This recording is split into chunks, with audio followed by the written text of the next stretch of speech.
At 8:33, we want to go to Washington now, where President Donald Trump is making it clear he's not going to be rushed into making a deal with Iran just because the midterms are approaching. For more on this, Atlanta News First Washington correspondent Stephen Goen joins us live from our nation's capital. Stephen, good morning to you. Walk us through the president's latest remarks regarding the war.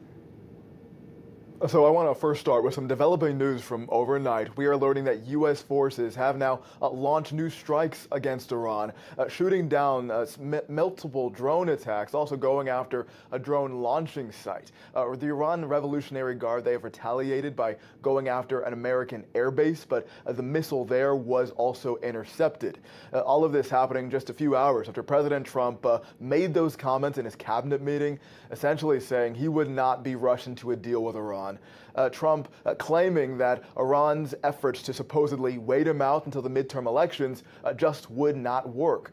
Trump also shutting down Iran's ambitions to own the Strait of Hormuz once this conflict is over, Trump saying no one would own the strait. But all week long, it seemed that Trump was signaling that negotiations were underway and a deal could be close. Now, though, it seems both sides are very far apart, especially after trading those new attacks last night, also calling into question the integrity of the ceasefire. Stephen, former President Joe Biden is now suing the Department of Justice to stop the release of certain audio recordings he made. Why is that? Explain. Yeah, this is interesting. We know that former President Joe Biden has now filed this lawsuit trying to block the release of these recordings and these transcripts. These are conversations that Biden had with his ghostwriter when he was working on a memoir back in 2017.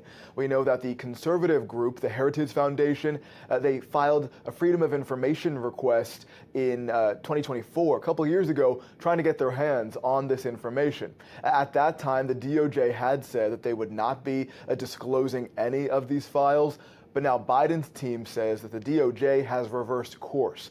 It's unclear what Biden is trying to conceal in these recordings, but his team says that really doesn't matter. They believe that everyone has the right to privacy in their own home, including the former president.